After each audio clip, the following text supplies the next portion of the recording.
Once upon a time in the land of Australia, there was a man named Mr. Khanna who had a dream.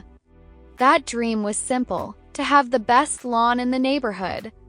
A lawn so green and lush that it would make his neighbors jealous. A lawn that would stand as a symbol of his gardening prowess and hard work. Little did he know, this simple dream would soon turn into a legal saga that would have the entire community talking. It all started on a sunny afternoon when Mr. Khanna strolled into his local Bunnings store.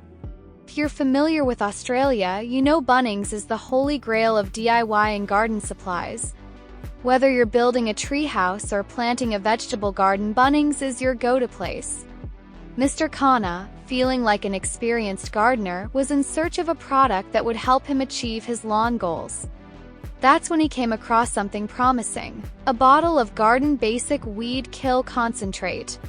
Product was sitting there on the shelf, quietly boasting about its ability to kill weeds and control grasses in garden beds, driveways, rockeries, and more. It looked perfect for his lawn. Mr. Khanna, being a reasonable man, approached one of the Bunnings employees to ensure this was the right product for his needs. The employee, with all the confidence of a seasoned gardener, assured him that it would not harm his lawn. "Don't worry, mate, it'll only get rid of the weeds and your grass will remain untouched," the employee promised. With the employee's endorsement and the product's glowing description on the website, Mr. Khanna felt reassured. Little did he know, this decision would set off a chain of events that would spiral out of control faster than you can say weed killer. He purchased the bottle, eagerly heading home to start his lawn care routine. He had visions of himself sitting on his porch, sipping a cold drink, and watching his immaculate lawn swaying in the breeze. But when he sprayed the weed killer, something unexpected happened. His once vibrant and green lawn began to wither. Grass that had once been full of life turned yellow, brown, and crispy.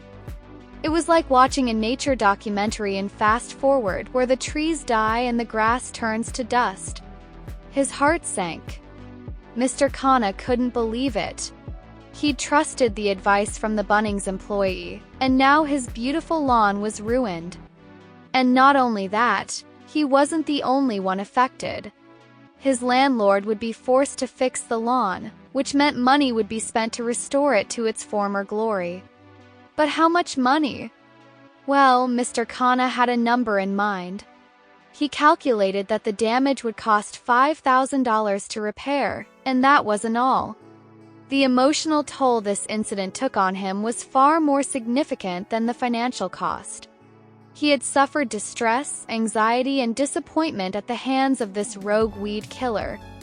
In total, Mr. Khanna decided that the emotional damage was worth a hefty $15,000 in compensation. So, with his lawn in ruins and his spirits even lower, Mr. Khanna decided to take action. He filed a legal claim against Bunnings. He wasn't just asking for money to fix his lawn. He wanted justice. He argued that the product's label was misleading and that the advice he received from the employee was wrong. He believed that Bunnings should be held accountable for the damage to his lawn and the distress it had caused him. Case quickly became a spectacle. People in the neighborhood started gossiping about the man with the destroyed lawn and the big legal battle he had launched. Everyone had an opinion. Some thought Mr. Khanna was overreacting, while others felt sympathy for him, wondering if this could happen to anyone. After all, we've all trusted a product or a professional's advice at some point, only to be let down. Mr. Khanna's legal claim went through the motions of the judicial system. His case reached the NSW Civil and Administrative Tribunal and, eventually, the Supreme Court. The stakes were high, and Mr. Khanna hoped that his case would finally get the attention it deserved. After all, if he was awarded the $20,000 he was seeking, he could not only restore his lawn but also compensate himself for the distress and anxiety of living with a barren backyard. Courtroom drama was unfolding, and people were watching closely. But in a twist that could have come straight out of a courtroom drama, the courts dismissed his case. Both the NSW Civil and Administrative Tribunal and the Supreme Court found that there was a lack of merit in his claims. They ruled that the product, while perhaps not the best for Mr. Khanna's lawn, was not responsible for the damage. In short, the case was a bust. Mr. Khanna's lawn sadly remained a patchy, sad reminder of his misplaced trust. And to add insult to injury, he wasn't getting a single cent to fix it. The news of the case's dismissal spread quickly. People in the community were divided. Some felt that Mr. Khanna had overdone it. After all, he had asked for $5,000 in lawn repairs and $15,000 for distress over a garden mishap. Others, however, couldn't help but sympathize with his plight. Everyone's been let down by a product at some point, and the frustration of a ruined lawn was something everyone could relate to. As for Mr. Khanna, what did he learn from this experience? Well, he certainly learned a few things about trust, expectations, and the harsh realities of the court system. The biggest lesson he took away, though, was that sometimes in life, things just don't go as planned. He had expected a lush, green lawn, but he got a withered mess instead.